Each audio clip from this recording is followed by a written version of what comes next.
What is up everyone, Terry here with my first champion discussion of all time. Today I want to talk about one of the most controversial champions currently in the game, Yasuo. There is a large part of the community that loves him, and a different part, equally large, that hates his design. Why is that so? In this video I will go over the reasons for why he is so difficult to balance, and also my ideas for big changes or a rework. When it comes to the champion concept, it is awesome. He is a fan favorite since he is humanoid and feels like he's a personality that is easy to associate with, like a cool hero character. Although the drinking part of his character feels completely unnecessary and over the top, but it's a topic for a different day. His gameplay is fluid and feels rewarding as hell. He is probably one of the most rewarding champions in the game. But where does this rewarding feeling come from? Here we arrive at the first problem for the imbalance. The lack of resources. Because of this, you're constantly able to do something. This is great for the player playing him, but sucks for the general design of the game and the people playing versus him. Of course, this isn't only a problem with Yasuo, but also with champions like Renekton, Riven, and so on. Having absolutely no resources except for cooldowns, and often even have bonus rage, flow, or whatever you want to call it, just different improvements, instead of a resource like mana, just isn't phenomenal champion design. And not because it isn't fun or innovative, but because it poses a big problem when it comes to balancing the overall game. I wonder why Riot thinks that this is fine design and implemented this on multiple champions, Rek'Sai being one of the biggest offenders in my opinion, but Yasuo is no exception here. Having two passives instead of a resource is one of the biggest difficulties when it comes to balancing this champion. This should have been avoided in my opinion or reworked, and as said before, this will come later in the video. Balancing issue number 2, the double crit concept. When Yasuo was about to be released, I was very excited for him. I couldn't wait to play this in theory awesome champion. Upon reading about the double crit passive, I got skeptical. Not only because it seemed immensely broken and completely impossible to balance, but also because it binds Yasuo to certain items. Static Shiv and Infinity Edge made for the perfect match, because thanks to those two items you would reach 100% crit chance thanks to the double crit passive. Awesome, right? Well, no. 3600 plus 2600 gold make for a very expensive power spike to get to those 100%. And for a mid laner, who usually relies on dashing forward with his mobility spell, with a wind wall that is his only defense, except for his passive shield of course, and the wind wall can be bypassed by a lot of junglers, it makes laning pretty difficult for him. Of course, when Yasuo was released, his base stats of his health and spells were higher. His passive shield was incredibly broken, and his base stats were high enough to allow risk-free farming, and then dominating mid to late game. All this was changed thankfully, and Yasuo is a shell of his former self when it comes to stats, but with the same abilities. So in the current season, everyone is left wondering what to build. Static Rush still seems like the best choice. Attack speed, crit chance, movement speed, and magic damage bonus that can be activated by your Q sounds good. But Yasuo is so squishy at the moment that he often struggles in matchups that he was usually winning, and is pretty much free low in matchups that were difficult before. I was trying to go for Triforce first this season, and it felt much better because of the added health of Phage, and you don't feel like a piece of paper, but it's up to preference. In general, I think the double crit concept is interesting, but it should have been put aside to make Yasuo more of an attack speed, AD reliant fighter / bruiser without the double crit passive and passive shield. Before I get to my next point, which is the passive shield, I just want to focus on the laning of Yasuo, because depending on your elo, Yasuo is seen in a different light and always was seen in a different light. I won't talk about the times when he was OP, because when Yasuo is OP, and he was OP, he was picked in every elo. There's no denying that. When there's a champion that is focused on dealing damage, and he can just go over certain boundaries and not get punished for ganks because he's too strong, that's a problem. And that was the case with Yasuo. But he was nerfed and changed a couple times, in the wrong direction in my opinion, but it happened. So now what's happening, what I was talking about before, it's not that easy to get to those items. On bot lane when you're playing AD carry and you need those items, you're playing with a support. You're playing with someone who's trying to carry you through your weak laning phase. And Yasuo's weak laning phase now makes laning with him just, well, hard. Not only hard, but frustrating. Again, I have some ideas to fix those issues, but I'll talk about them later on. Balancing issue number 3. Yasuo's passive shield. This passive feels like a tacked on spell to make Yasuo feel more like this wind fighter than anything else. In my opinion, it's completely unnecessary and should have been swapped out for standard health, some armor and magic resistance stats. The general concept here is that you as Yasuo can only trade when your shield is up, and you have to be smart about it. Well, that's not what it feels like at all, and that's not what it is. When your shield is down, you should charge it up with your dash and moving around, which assumes that you can always do this.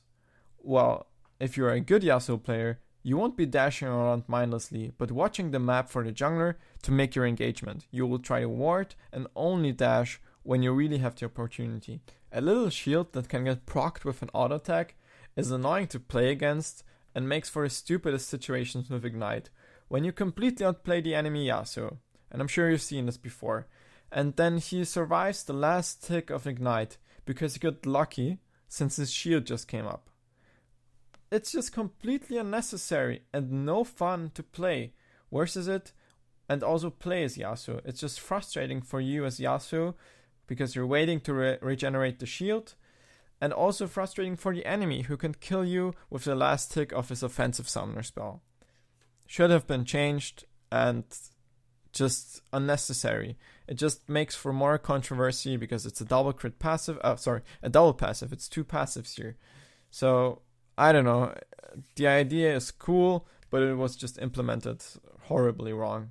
And when you buff it like it was before, it's completely broken and just way too much. So, there's no middle ground here, I guess. This is the problem with balancing League of Legends. A lot of the champions feel like they were made at a time where there are too many champions being made, or they're not thought out completely. So balancing stats will either gut the champion completely or make him completely OP. So there need to be some small reworks when it comes to abilities, in my opinion, to make the game more balanced. And also more bans, but I'm getting off topic here. Balancing issue number 4. The goddamn wind wall. What an awesome ability. One of the strongest spells in the game, if set correctly, requires timing, and is also completely broken. Not broken in the sense that it is too strong, because when it comes to that, I also have an idea that could balance the wind wall, but broken in the sense that the whole wall is made of spaghetti code. It's Jace's acceleration gate all over again. If you remember, you could destroy Jace's E with Azir ult and get experience and gold for it, for whatever reason. I guess everything is coded as minions in League.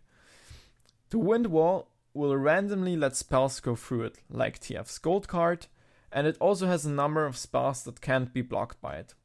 Well, why don't we have a list with all the abilities that can be blocked and those that can be blocked? Shouldn't that be in the client? Why not call this spell Casino Wall? Because you just never know if it will block the spell or not. Like, you just cast it and you're like, oh, maybe it will block it this time. I actually made a video showing that bug, and the bug has existed for a long time, actually since Yasuo has been released and hasn't been fixed since. And also, make a decision if the spells blocked should be blocked after the wind wall is set in the position, after the cast time, or if the spell should already be blocked while it is being cast and flying into position. It doesn't say that nowhere. If you want to learn the champion and learn the ins and outs, it shouldn't be like a casino. It shouldn't be like, oh, we're playing Hearthstone now, and it's a knife juggler that can win you the game or lose you the game. And all this is just one huge problem of the lack of transparency when it comes to spells in League, and I honestly fear that Riot themselves have no idea what the limitations for the spells are. Because, as said before, this bug has been here since its release. Now, for the last part, my ideas on how to balance Yasuo and put him more in line with League's other champions. There are two ways to go about this. Small changes to the current design, or a total rework which would require more work. If you go with the small changes, here's what I suggest. The wind wall box need to be fixed. The wind wall only blocks the first spell that hits it, or duration is reduced while the wind wall is standing. And also, if the spell is blocked, or if one spell is blocked, reduce the cooldown of the cast time by 5 seconds, for example. Something like this, something that would require you to use your reflexes and also choose a meaningful spell that you want to block. Not just, oh, I'm gonna put it down here because, well, there you go. That's my W, not my ultimate. It's a wind wall that blocks every ultimate in the game. There you go. I hope you understand what I mean. It's the same thing as with with Tahm Kench's W. Tahm Kench's W is basically Bard ult or Kindred ult in his W. It's just too strong for a W ability. So it needs some small changes. The same way I'd say that Tahm Kench's W should be stopped by stuns. He should just spit champions out when he is stunned. It's such an easy fix, but Riot doesn't see it. I don't know. So, another suggestion would be to remove the passive shield and transition that into better level 1 stats for Yasuo. And also give him a resource called Flow. So Flow could, for example, stack up whenever you hit your Q, and it would enable your E. So you would have E charges in your pass and in your resource, opposed to having unlimited dashes whenever you want. And also, your wind wall could use Flow. And then your ultimate, like it is now, would recharge Flow so that you can dash after your ult. I think these changes would be okay, and it would they would bring Yasuo more in line, and it would remove the annoying double passive and the passive shield. Well, that part of the double passive. If you go with the total rework, he would need a resource. You would have to remove the double crit passive, make his E deal 80 damage, make his ultimate deal more burst damage, increase the cooldown of the ultimate, make his Q longer range, and increase the cooldown. That's, I don't know, I'm not sure about that, but I think that should be done. And no longer make it scale with attack speed. This would change the itemization for Yasuo completely, but it would open up more ways for him to be played. But these are just two concepts I threw together pretty quickly. For the total rework with the ultimate change with more damage on his ultimate, of course, we would also have to change the bug with Yasuo that is in a game, and which basically makes you only hit 1 or 2 targets that stand close together when you ult. So it's very hard to hit multiple people with your ultimate now, actually. Often you will only ult one person, even though the other person was knocked up and was standing next to them, but they can just, well, continue playing. Overall, I hope this video cleared up some viewpoints for you and made you understand why you hate Yasuo so much. Because I liked playing Yasuo, but don't enjoy him as much anymore because, well, you often get flamed for it. He's not in a strong state right now, at least in my opinion. I haven't seen a Yasuo win in a very long time. I myself have only won a few games with him and lost most of them. Maybe it's because it's a new season and I still haven't figured out what the best build path is. That could be possible too. But yeah, I'm not sure if he fits in the meta at the moment or not. We'll see when LCS starts if he's picked at all or not.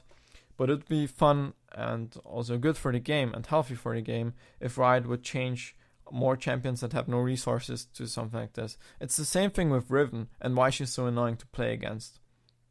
She's just a damage dealer with no resources that can brainlessly go in and, well, win. You don't even need to learn the combos. Of course, learning the combos is cool and a nice fact about Riven that you can learn it and has a high skill cap. But in general, the fact that she lacks resources makes her have much less of a skill cap. And I know this is no easy task, but, well, it was an easy task putting these champions in the game, so it should be possible to fix this somehow.